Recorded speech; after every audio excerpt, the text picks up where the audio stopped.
you want to write stories your readers will love, there are 3 things you need to do. Understand storytelling principles, see how other writers have applied those principles, and then use them in your own work. Here on the Story Nerd podcast, our goal is to demystify story theory. We'll help you with the first 2 steps so that you can get started with the third. My name is Valerie Francis. I'm a writer and literary editor, and I focus on stories by, for, and about women. And I'm Melanie Hill, writer, editor, and poet, and I have a passion for spy stories, fairy tales, and master detective novels. On today's episode, Melanie pitched The Gentleman so that we can study conflict. This 2019 film was directed by Guy Ritchie from a screenplay by Guy Ritchie and based on a story by Guy Ritchie, Ivan Atkinson, and Bill Block. Of course, there will be spoilers because we can't talk about the movie without talking about the movie. And please help other writers find our show by leaving a rating and review. For Apple Podcast listeners, you can do it right from your phone. Just go to the show's landing page, scroll to the bottom, click the stars. 5 is my favorite number. It's that simple. All right, Miss Melanie, The Gentleman, what have you got for us this week? All right, so you are, with The Gentleman, it's the type of movie that what you see is what you get. But I chose it specifically because it illustrates some great points about conflict and how conflict can be quite captivating in a story.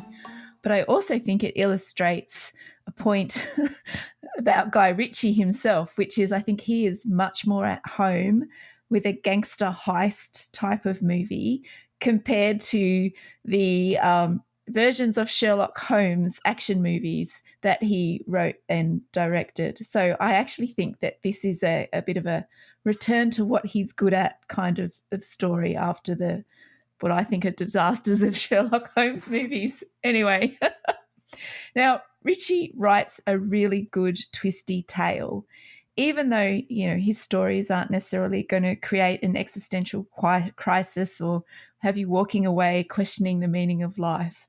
But they are mostly entertainment. And especially after a really hard week, they're the kind of movie that you can watch, feel, have a good laugh at, get a bit of amusement out of, and think, well, there's some good things in the world.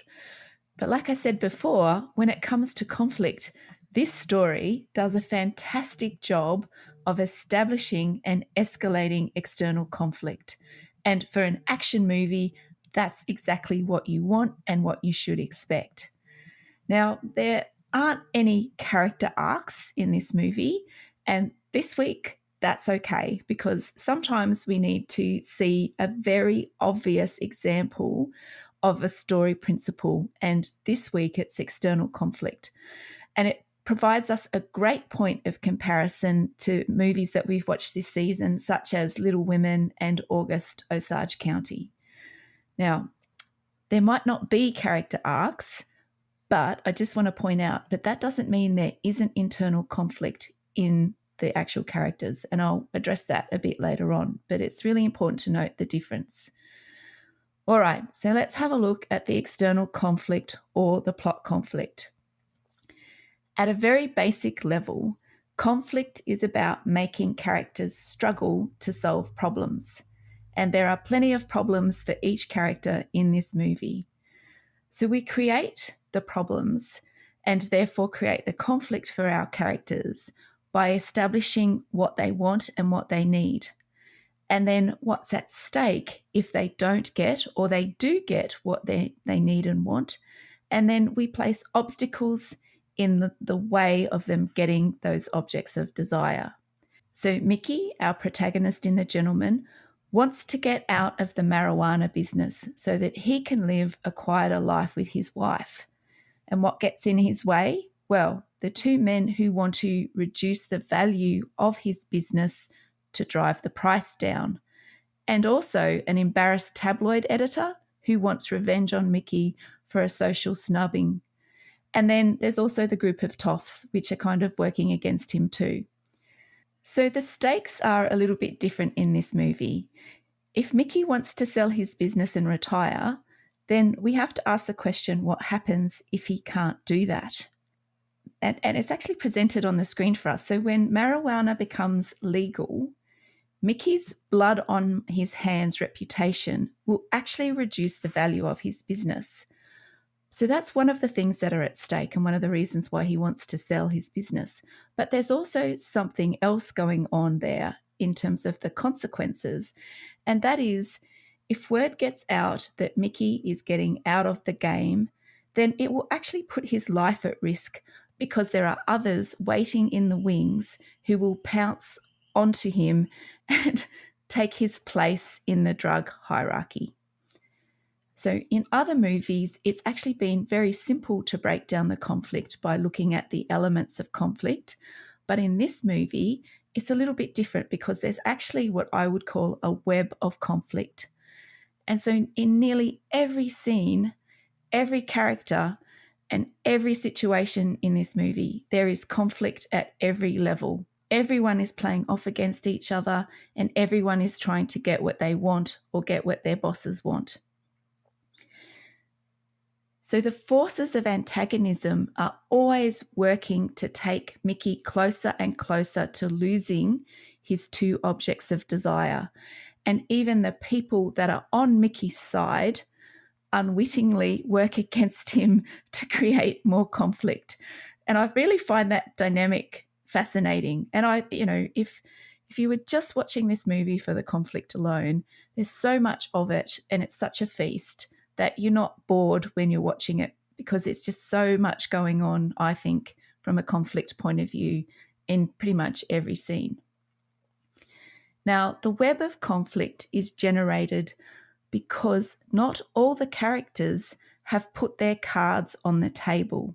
Their words and actions are not an upfront representation of what they want. So, for example, Matthew wants Mickey's business devalued so that he can buy it at a bargain price. He presents as an interested and sincere buyer and someone who has principles. He also presents himself as a bit of a friend towards Mickey as well. However, in the background, he's got Dry Eye and the toddlers working for him to undercut the value of the business. Now, Matthew's wants are driving his actions through proxies. However, we aren't privy to this information, and this is how mystery is added to the story. So we're not privy to all the information, although we're seeing parts of the action, and it's really important, I think, with a crime movie like this. And I think it's almost a convention that if you've got a bunch of crime lords, then they're not actually going to be the ones doing the action. They've got people working that for them. So they are presenting themselves very differently. So their words are not matching their actions. And I think in this movie, it creates mystery because we actually don't know what Matthew's real intentions are until later on in the story. And I find this a really fascinating way to add conflict to the story, or any story really. But I do think it can be very genre specific. Now, Dry Eye is working for Matthew, but he's also in competition with him, although Matthew doesn't know this at the beginning. So Dry Eye is also trying to take over King George's drug business at the same time. Now, again, this isn't apparent when Dry Eye meets with Mickey to also put an offer in for Mickey's business. And then finally, there's Big Dave. And Big Dave is actually presented very differently in the movie compared to the other two antagonists. Big Dave is using Fletcher as a proxy to dig up dirt on Mickey. Now, the difference here is that we are privy to Big Dave's proxy's actions because Fletcher's actually telling Ray about what's happened or what he's found out. And because of the way that this Fletcher framing story is used, we are subject to the findings of Fletcher's investigations. And we also understand that Fletcher is working against Big Dave so that he can make more money. So there's no mystery around Big Dave and his motivation, but there is a great deal of tension created by Fletcher's investigation, which means that we're actually going to expect something to happen as a result of Fletcher's approach to Ray.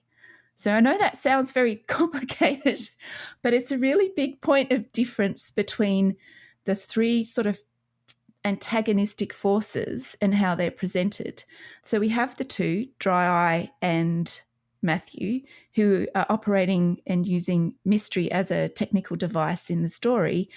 And then we have Big Dave, who's also an antagonist, but we're actually seeing exactly what's going on there. And it's a really good point of difference to give variety to the different types of antagonists and how they create conflict in the story.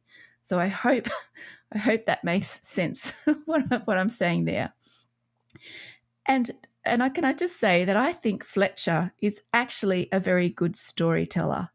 You know, he reveals information in the right places. He leaves Ray on and creates a sense of anticipation in what he's actually found out. And Ray does the right thing. He doesn't, at face value, doesn't give anything away. Although I think we can guarantee that Fletcher pretty much is on the money with everything that he's putting forward. And I actually think Hugh Grant did a great job of Fletcher. I think that it was a role that he probably relished and had been waiting to take on for quite some time. Anyway, I enjoy every time watching him play Fletcher because he's such a horrible, horrible character. It's so slimy. So good. All right, back to the story. So the proxies in this movie are running around and doing the work of the masterminds. And this does two things. So it provides more obstacles in the story. And like I mentioned before, it creates mystery. By concealing Matthew and Dry Eye's wants and using others to act on their behalf, we are driven to discover what's happened and who is behind the action. So we really want to know what's going on because we get a real sense that not everything is not what it seems. Now, the conflict network is driven by Matthew, Dry Eye, and Fletcher, but Mickey's toffs also contribute to the chaos and the conflict because they ask Mickey to do jobs that they do not know how to do or that they do not want to do. So when Lord Pressfield wants his daughter Laura returned, he asks Mickey to help out. And then Mickey asks his proxy, Ray, to do the dirty work, which again introduces a new conflict element by sheer bad luck because it introduces the Russians into the drama. And I just want to point out too, because I was thinking really hard about, well, how is all of this working? Because it appears to be quite complex, and I think it is in a lot of ways. But so there's a few things that go on there as well behind the scenes. So this story also uses the concept of hierarchy to create conflict, right? Mickey is the king or the king of the jungle, and Matthew and Dry Eye, with their small warring armies, want the crown for themselves. Now, this is a relationship conflict triangle again. Now, I spoke about conflict triangles when we analysed No Way Out, and where No Way Out used multiple conflict triangles, the gentleman is actually just centred on one. Now, these stories about toppling a ruler have reoccurred throughout history in real life and in fiction, and they are a fascinating study of the human condition and how the desire for power determines our actions. Now, The Gentleman is a big action film with tons of external conflict. But as I mentioned earlier, there is also some internal conflict. And this isn't the same as an internal story arc because the arc is about change in the character. The internal conflicts are the emotional, ethical, or mental struggles a character faces while trying to decide what to do about an external problem. Now, Mickey doesn't change, but he does have to deal with internal conflict. And his internal conflict is based on whether or not he should sell the business. And this is an internal conflict that determines Mickey's actions. This is about who he is as a person. And as Roz said to him very early in the movie, when he talks about wanting to enjoy his retirement, she says, and I won't try a Cockney accent, I don't want you knocking around here feeling all unemployed and lost with yourself. So she knows that he can't retire, but she also knows that he needs to come to that conclusion by himself, and he does. And so that is pretty much his internal conflict, even though it's not a story arc. And that's okay in this film. I think that's perfectly fine. So the conflict in The Gentleman is clearly established by giving the protagonist clear wants. Mickey wants to sell his business for the highest price and walk away. Matthew and Dry Eye want to be the kings for the lowest price possible. However, they keep their objects of desire hidden and get proxies to act on their behalf. Fletcher adds to the conflict because he appears to be the only one who knows how the puzzle pieces fit together.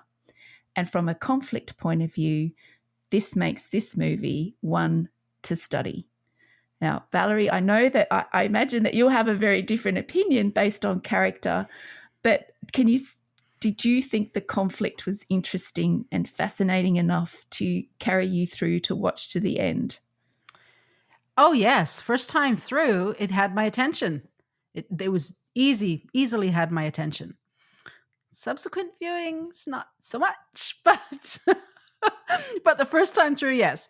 And Melanie, honestly, this week, I did struggle with it.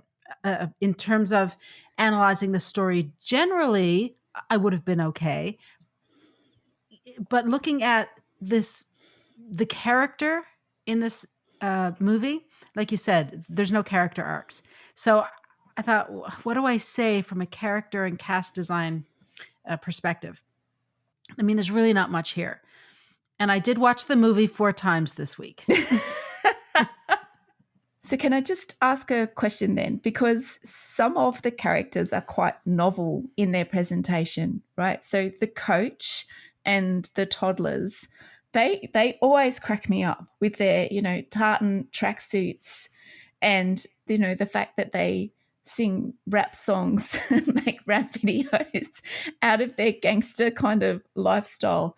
And despite the fact that, yes, they're I suppose, flat characters, I always find that quite funny and amusing. So is there an element this week of presenting standard stereotype characters in a slightly physical, different way?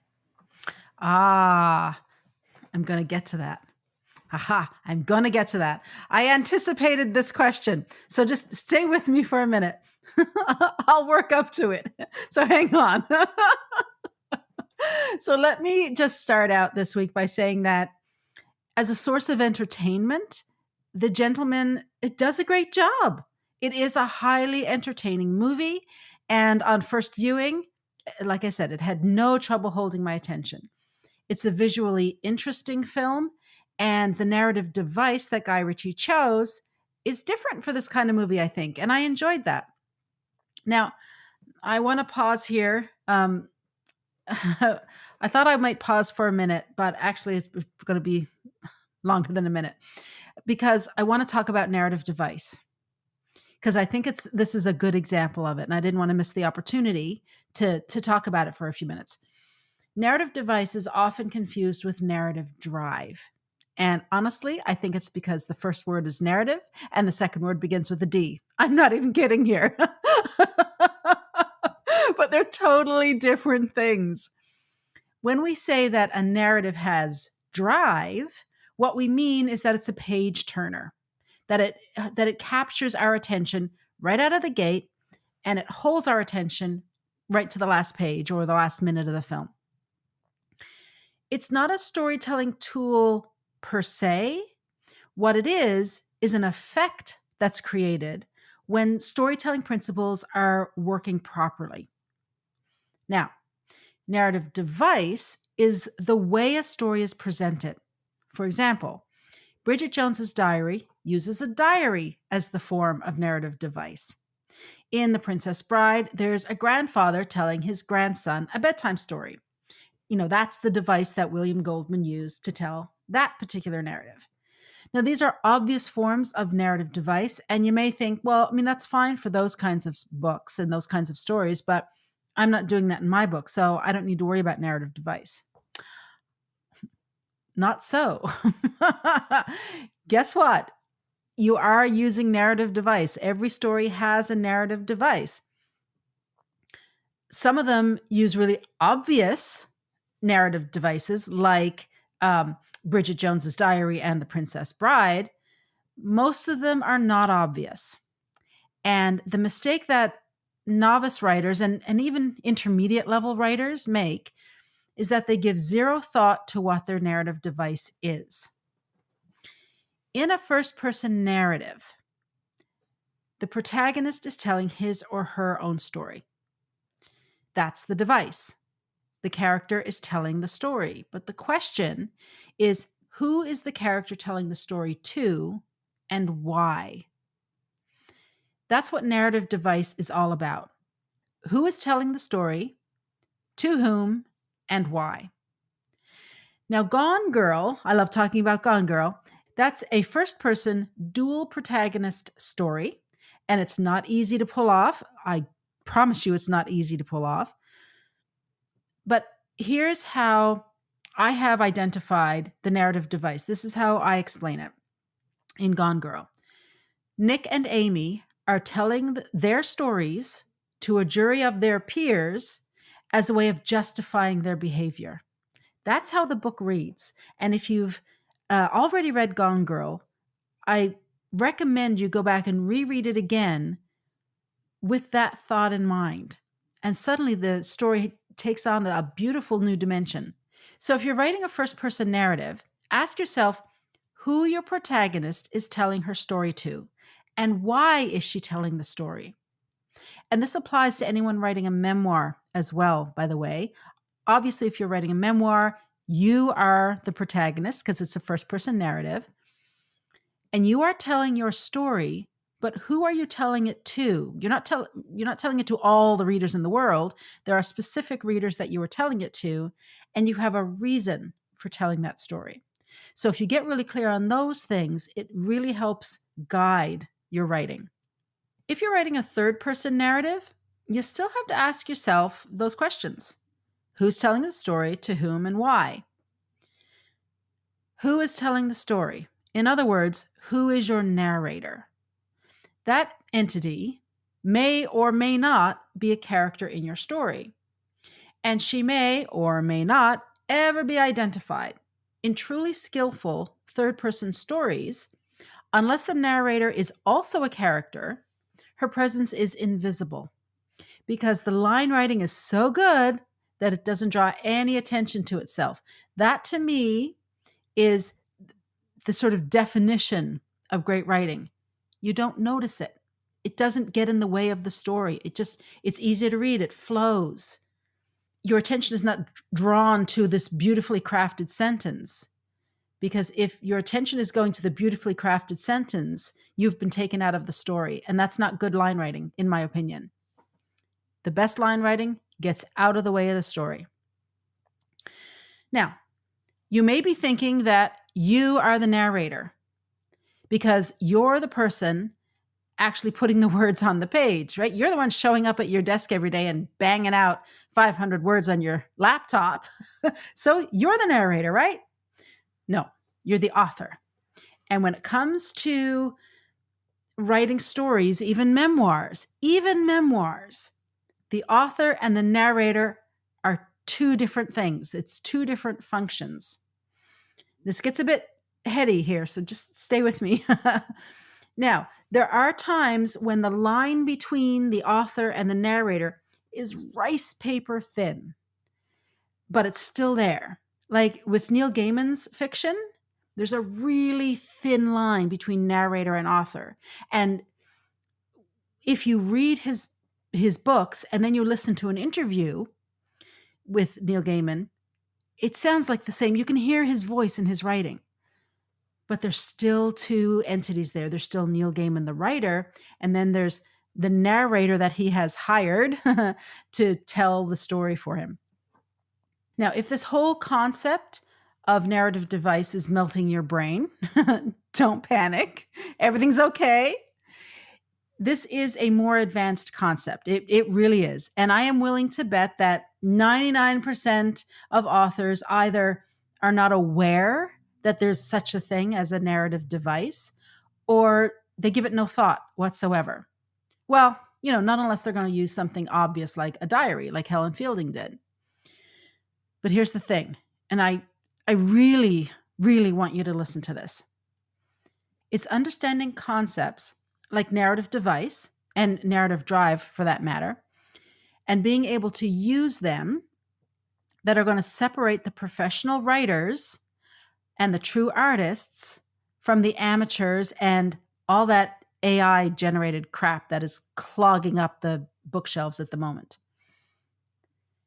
With The Gentleman, the narrative device is obvious, right? Fletcher is telling the story to Ray, and we're seeing it all play out. Why is he telling the story to Ray? He's blackmailing him. That's the narrative device. Fletcher is telling the story to Ray as a means of blackmailing him.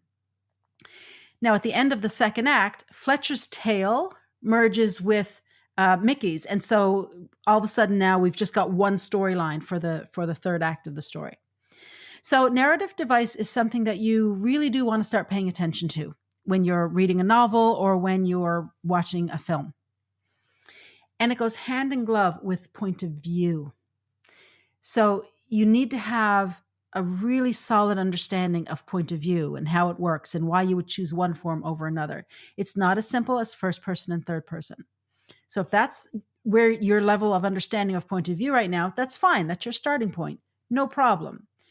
But I encourage you to study point of view and to really understand it and know how to use it and to make a strategic choice when you sit down to write your story of which point of view you're going to use based on the type of narrative device that you plan on using for your story. Like, this really is the stuff that separates the amateurs from the professionals here. It really is. Trust me on this one. All right. I'm finally going to talk about character and character design in The Gentleman. All right. Like I said, there's not a lot here. And Melanie, you know that. You said it too. There's just not a lot here.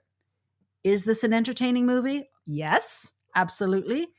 And visually, it's amazing. The soundtrack is awesome. But none of those things are the story. That's all what I call spectacle. And of course, a filmmaker is going to use every one of those things because that's what's in their toolbox. So I'm not knocking the movie for leaning into those things. It made for an enjoyable viewing the first time through. I got rather bored with it on multiple viewings. But anyway, when it comes to character and cast design, my challenge this week is that the characters are flat. They are all exactly who they appear to be. Yes, Matthew does a double cross, but I mean, he's a criminal, right? Deceit is what he does for a living. So that's not a dimension. It's not even a surprise. If he didn't try to double cross Mickey, we would have been bored by him. Now, Mickey, who is the protagonist, comes close to having a dimension. Close. In that, on the one hand, he's a drug lord and he's supplying drugs to the youth of the community, messing up their lives. Great. On the other hand, he says at one point that he thinks the idea of retiring and raising a couple of kids with his wife sounds pretty good. So he likes his own kids, but yet he's willing to ruin the lives of other kids. Now, listen, when it comes to character dimension, this is a stretch. This is a huge stretch. So if you don't agree with me, no problem. I don't quite agree with me either. I don't know if I can make a good enough case for that being a dimension, but listen, it's all I could find this week. It feels a little bit like a square peg in a round hole, that one. So in terms of cast design then, there are two characters that are close to Mickey. It's his wife, Rosalind, and the muscle, Ray. Rosalind and Ray. So Rosalind, in terms of his business, Rosalind is connected to Mickey's intellect. And by that, I mean, she's the one that he strategizes with and plans with. And she's his sounding board for all that kind of stuff, all the head stuff. On the other hand, Ray is the muscle, right? He's the one who executes the plan and gets his hands dirty. So, there's kind of, look at it as cast design light, very light, a very light touch. And Melanie, that's it. That's all I've got in terms of character and character development. The other characters are all various forms of antagonists. Matthew's the main antagonist. Dry Eye is a thug, right? He's just a complication. So Matthew's function in this story is to keep Mickey in the game, right? And he does it. The way a story works, and this is going to sound obvious, but I'm going to say it anyway because I'm leading up to something. The way a story works is that a protagonist has an object of desire that he is going to go after. And the antagonist is standing in the way of the protagonist getting what they want. So when you're planning your story, there are 4 basic questions that you need to ask yourself. Who is your protagonist? What do they want? That's their object of desire. What or who is standing in the way of them getting it? That's your force of antagonism. And what happens if they don't get what they want? That's the stakes. So in The Gentleman, Mickey is the protagonist. He wants to sell his drug business and lead a quiet life. Matthew is standing in the way of Mickey getting what he wants because he's trying to drive down the already reasonable price for the purchase of the marijuana business. If Mickey isn't able to retire, then he has to stay in the drug game, which will become more and more difficult and more dangerous for him, as marijuana becomes legalized over time. So even though you might think that this movie ends positively because it feels like Mickey has won, right? That he's triumphant in the end, right? It doesn't, in my book, actually end positively. I think it ends negatively because Mickey doesn't actually get what he wants. He isn't able to sell the business and he isn't able to retire and ride off to the sunset with his wife and raise a family. So Mickey loses, right? Now Matthew, the antagonist, wins. Mind you, it costs him his life to do it, but he still has successfully thwarted the protagonist from getting what he wanted, from getting his object of desire. And that is the antagonist's job. Now, I can hear you saying, but Valerie, what about Fletcher? He is a great character. And yeah, he is. Melanie, this is what I'm going to answer your question now right off the top. I agree. Fletcher is a great character. I would, however, challenge you to define what you mean by great character. Hugh Grant gives a great performance. I don't question that at all. Fletcher is the kind of character that is hard to take your eyes off of. He's compelling. He is super slimy, yet there's a charm about him, and charm is what Hugh Grant does so well. It's great casting here. I also think the costume design gets a big fat gold star because with the large tinted glasses that Fletcher is wearing and the goatee that Hugh Grant has, his face is almost entirely obscured. And that's so important for someone like Hugh Grant, who we have seen in movies for, 30 years, a long time. It's hard for someone like that to get lost in a character, for us to see the character and not the actor. But because they've obscured his face so much, and Hugh Grant is changing his voice, and he's even changing his body movements, I didn't see Hugh Grant. I will be honest, I did not. There was a couple of times the way he moved his mouth, I was like, oh yeah, there's Hugh Grant. But I'm not going to pick on that. I'm really not going to pick on that. So, gold star for that. But if you look at the character of Fletcher himself, not the performance of the role, but just the role, he's a flat character. Fletcher is exactly who he appears to be. There is no depth to Fletcher. In fact, his charm, his allure is in his superficiality. He's a weasel. And if you think about cast design in terms of how Robert McKee puts it, and he talks about mapping a cast like a solar system, there is nobody in Fletcher's orbit. He's just out there on his own. So that's what I have to say about The Gentleman this week. There's not much to say about character, but I hope the information about narrative device was helpful to you. That's it. Melanie, what do you have for the action step this week? This week, I want you to look at how you can increase the conflict your antagonist makes by not revealing what they're doing and whether or not they can act through proxies. And is this something your story can support, or is there an existing character you can use to create some sort of mystery in your story? And that wraps it up for this week. Join us again next week when we discuss Sex and the City. To support the show, please leave us a rating and review and tell your writer friends about us. For access to writing templates and worksheets and more than 70 hours of training, subscribe to my Inner Circle by visiting valeriefrancis.ca/inner circle and follow me on X, Instagram, and Threads at Valerie_Francis. If you'd like to get Melanie's tips about books to help you read like a writer, visit Melanie on Facebook and Instagram under Melanie Hill Author, or find out more about her at melaniehill.com.au. And remember, story theory does not have to be difficult. It's a tool to help you write more, not less. So take it one step at a time and have fun.